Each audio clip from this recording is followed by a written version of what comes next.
కొత్తగా కొలుకెక్కినోడు పొద్దుగ్రామ ఆఫీసులే వాడినట్టు గిడో తాన యాలపాల లేకుండా పాడరా గోపాలం అన్నట్టు పొద్దుగా లేస్తే చాలు పంచాలు ముంగటేసుకునే పని మీద పడ్డాడు గిడో ఎమ్మెల్యే. మరి గినే ఎమ్మెల్యే అనుకుంటుండో పంచాయతీలలో పెద్ద మనిషి అనుకుంటుండో మరి గంతగానం ఎందుకు చెప్తున్నావు? మరి గా మూతవారు ఎవరు ఎమ్మెల్యే అని అంటారా? గా కయ్యాలరెడ్డి కథ ఏందో మీరు కూడా చూడుర్రి.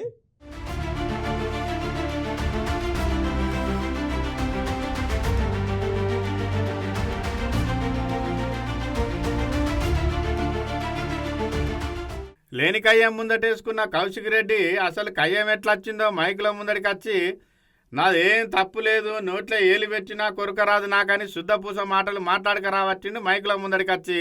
అప్పుడేమో అరకెప్పుడు గాంధీ అటెంక పోలీస్ స్టేషన్లో ఎస్ఐ సార్తోని దళిత బంధు ఇత్తలేరని డప్పేసుకొని దండోరేసి నన్ను చంపజూస్తానని దావకాన్ల బెడ్ మీద వండి బోరున మొత్తుకోనే. ఇప్పుడు ఏం పంచాయతీ ముందటేసుకున్నాడో ఆయన నోటితో ఆయనే చెప్తాడు. ఇన్ని లోపారి కౌశిక్ రెడ్డి సంజయ్ మీద దాడి చేసిరని పోతా ఉంది. ఫస్ట్ నేను క్లారిటీ ఇవ్వదలుచుకున్నా, సంజయ్ నా మీద దాడి చేసిండు తప్పితే నేను సంజయ్ మీద దాడి చెయ్యలేదు.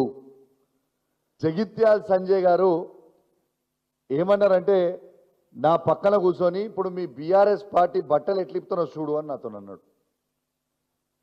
అన్న తర్వాత నువ్వు మైక్ ఇచ్చిన తర్వాత అసలు ఈయన ఏ పార్టీతోని మైక్ ఇచ్చిర్రు, ఈయనకు అసలు ఏం సంబంధం, ఈయన ఏ పార్టీ అని నేను అడిగినప్పుడు ఈడ చూడొచ్చు మొట్టమొదటిగా సంజయ్ గారు నా ఛాతి మీద చేయబెట్టి నా మీద ఎట్లా దాడి చేస్తున్నారో మొత్తం మీరు ఈ ఫోటోలో చూడొచ్చు.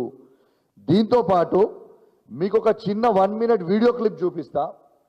ఏ విధంగా డాక్టర్ సంజయ్ జగిత్యాల నా మీద దాడి చేసిండ్రో, కాంగ్రెస్ పార్టీ శాసనసభ్యులు ఏ విధంగా నాపై దాడి చేసిండ్రో, స్వయంగా మంత్రి శ్రీధర్ బాబు గారు ఏ విధంగా నన్ను ఏలు చూపించి బెదిరిస్తుండో, మరియు అక్కడ ఉన్న 3 మంత్రుల ఆదేశాల మేరకు పోలీస్ వాళ్ళు ఏ విధంగా నా మీద దాడి చేసిండ్రో, మొత్తము తెలంగాణలో ఉన్న ప్రతి పౌరుడు ఏ విధంగా ఈ కాంగ్రెస్ ప్రభుత్వం, కాంగ్రెస్ మంత్రులు, కాంగ్రెస్ ఎమ్మెల్యేలు ఇలా వాళ్ళ ఆదేశాల మేరకు పోలీసులు ఏ విధంగా రౌడీలాగా బిహేవ్ చేస్తున్నారో ఒక్కసారి ఆ వీడియో క్లిప్ ద్వారా. మొన్న ఉమ్మడి కరీంనగర్ జిల్లా సర్వసభ్య సమావేశం జరుగుతుంటే Jagtial MLA doctor Sanjay Kumar sir Kaushik Reddy పక్కకే కూర్చున్నాడట.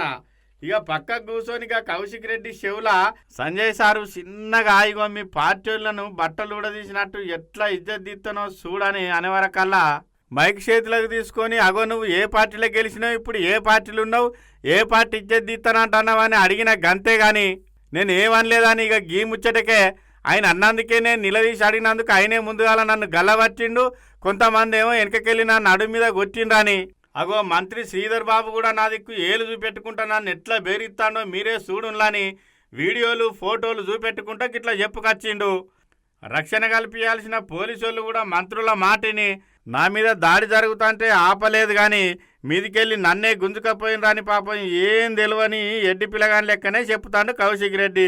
బీఆర్ఎస్ పార్టీ అంటే ఈయన ఒక్కందే అనుకుంటాడో లేకపోతే పార్టీ మారిన ఎమ్మెల్యేల మీద పగబట్టి లొల్లి అని ఇలా పార్టీలే చెప్పిండ్రో కానీ మొత్తం మీదనైతే టీవీలల్లా పేపర్లల్లా ఈయన గురించే రాసేటట్టు ఈయన గురించే మాట్లాడుకునేటట్టు ఎప్పటికీ ట్రెండింగ్లోనే ఉంటాడు.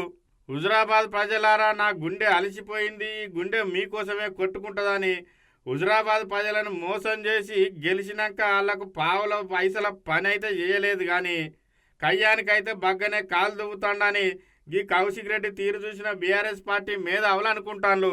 ఇక గీ కౌశిక్ రెడ్డి తీరు మారకుండా గిట్లనే ఉంటే గీనని చూసి ఇంకోళ్ళు కూడా గిట్లనే తయారైతే మొన్న జరిగిన ఎంపీ ఓట్లల్లా గుండు సున్నచ్చినట్టుగానే రాబోయే సర్పంచ్ ఓట్లలో కూడా బీఆర్ఎస్ పార్టీ బొక్క బోర్ల వడుడే అవుతుందని గుసగుస పెట్టుకుంటాను బీఆర్ఎస్ లీడర్లు.